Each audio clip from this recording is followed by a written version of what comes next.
All right, so to start, my idea with this was, I don't want to give overconfidence or underconfidence, I guess. It's just more hands-on of driving and shifting through the gears and understanding how they work and why you would use it, right? Like, so four-wheel drive essentially should only be used when you need it, especially for low, right? You get to like an object or an obstruction or whatever the obstacle is, put it in four low beforehand, go through it, and then go out of four low and then keep driving, right? It's not something you're meant to stay in.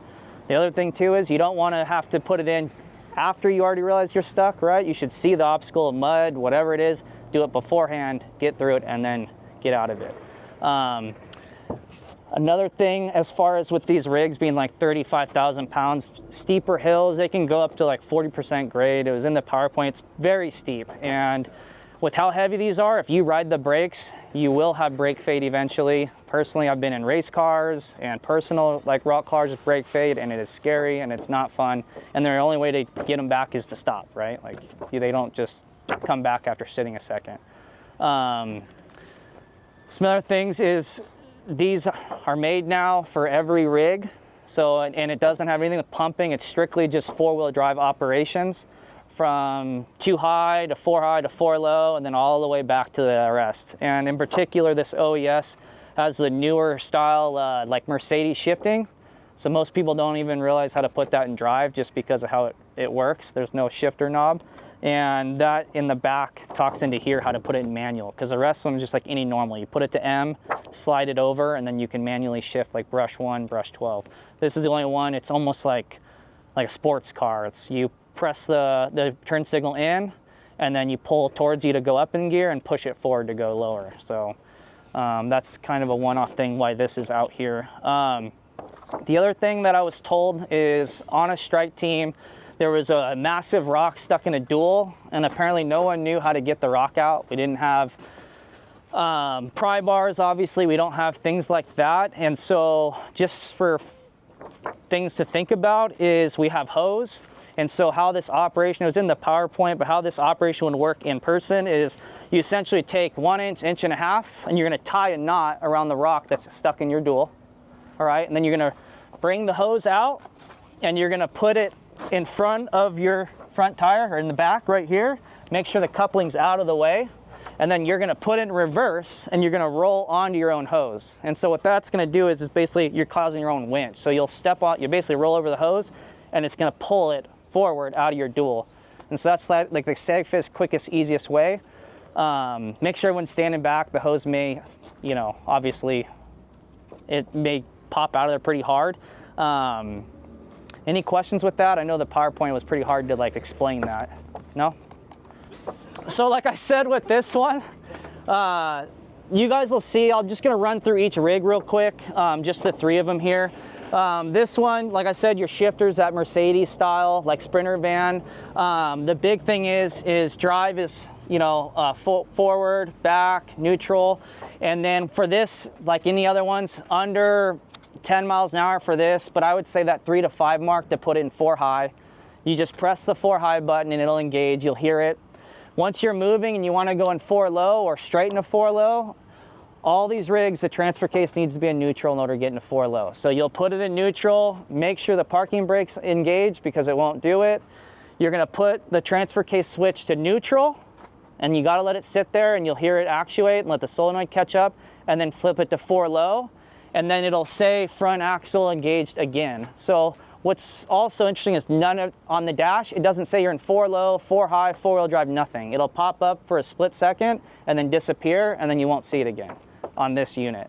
So it's kind of interesting how it won't say it. But and as far as manually, downhill, uphills, I always say you control the gear you're in, especially steep stuff. Little stuff like this, the reality is it's not a big deal, but there is one hill in the middle that in real life you would want to tell it what gear you're in, that 15 to 2000 RPM range, both up and down, and let the rig, engine and transmission braking stop you, not your brakes. So I think that's pretty much it with this. The only weird switches of this one is there's basically it's like an engine fan, which is if you're sitting a long time or a lot of times you're going slow, they can start overheating. So that just forces your fan on to start cooling. So kind of like any race car, off-road car, right? You have off-road fan switches and stuff. I think that's it for this one. And then with the patrols, the reason these are out here is you have a shift on the fly system, and then you have the traditional mechanical transfer case on Patrol 13. So with this one, you're gonna have what they call locking hubs. It's a Ford thing. Essentially, this doesn't need them because of the fact of the updated system, but this will have a knob in here that'll say, just like your daily driven F250s and 350s, it'll say 2 high, like 2H, 4H, and 4L. You can have them in auto mode, and there it says auto on there, and you're totally fine. But the reason why Ford left it is it works off a vacuum system and they fail all the time. So, and it's usually, unfortunately, when you're trying to get out of 4-wheel drive is when it fails. But if it does fail and you cannot get in 4 high or 4 low, it's usually that vacuum system failed.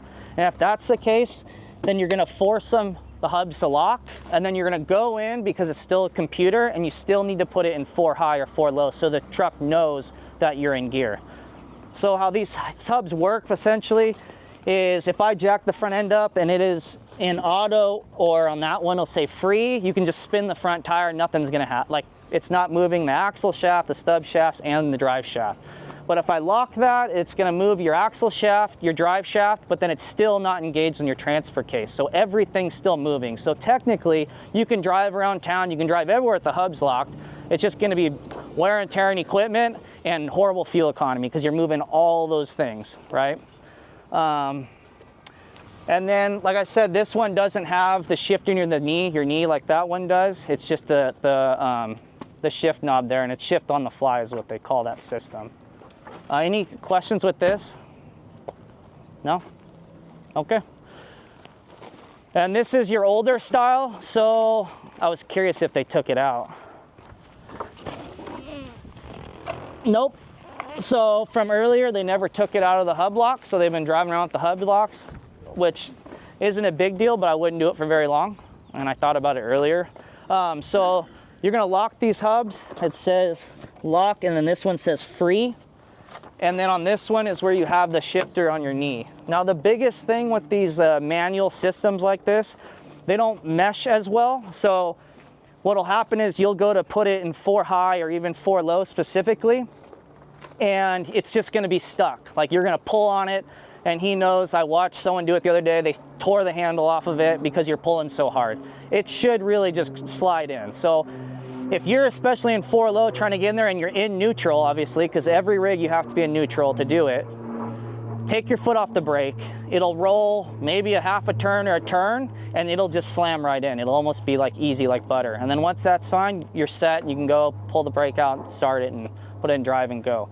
So it is normal sometimes for it not to want to go out, and that's both ways. If you're trying to get out and you're forcing it, try rotating the tires a little bit and let it to snap out. That's pretty much it with these. Manual shifting on those, just like any normal vehicle, right? You put it in one, or you can do it in like these have the manual shifting options. That's pretty much it. So, and usually, like I said, brush one's not here, so we can start. So what we're gonna do is, I have like cones along the path, and there's gonna be like the first one will say 4 high, so then you're gonna put it in 4 high at a low rate of speed. The next one will be 4 low, and then you'll go through the middle section, through the little stream, river, pop up, there'll be a steep hill, and then it'll say 4 high, and then at the end, on the other side, it'll say 2 high, and you guys will make your turn, and then switch drivers, and then we'll make our way back. And then, so we'll just kind of do that back and forth, and until everyone's kind of put seat time and everything. And I want you guys to play with the manual stuff, so if you're going down a hill, like try shifting in manual and see the difference of how that different ratio in 4 low really affects everything, right? It really slows you down, especially with the Type 3s. If you go over a crest and you're on the gas or you're on the brake, your engine braking will not engage. So you will be stopping the vehicle. So it's kind of counterintuitive. You actually make the crest, put your foot off the brake or the gas, depending on what you're doing, and you're gonna feel it catch. And the minute that drop shifts and catches, which you guys will feel, then you can apply the brake. So on the bigger hills, you'll still have to brake. The OES is something that to me would be a safety. If you get over like 25 RPMs going down a hill, it'll upshift into like second, third gear, and then it just flies. So I made a lot of people do it earlier, and it scared most of them because they weren't expecting it. So it's just in manual. So it's like a safety. It's a safety thing. Yeah. So I was looking it up, and it sounds like it's a safety feature, so you don't rev the crap out of the motor. But if I put it in one, it's because I want it to stay there. So I don't know. Brush One didn't do it, and none of the patrols do it. So I don't know if it's just a safety thing in that truck. So you just something to think about, because even if you're in auto mode in 4 low, it's still going to be going too fast. So really put that thing and force it in first, and then feel it slow you down. And then you don't have to brake as hard, right? Like you lightly touch the brake in 4 low in first, and you're like almost stopping. And then without that, it'll haul. But I've tried all of it. So.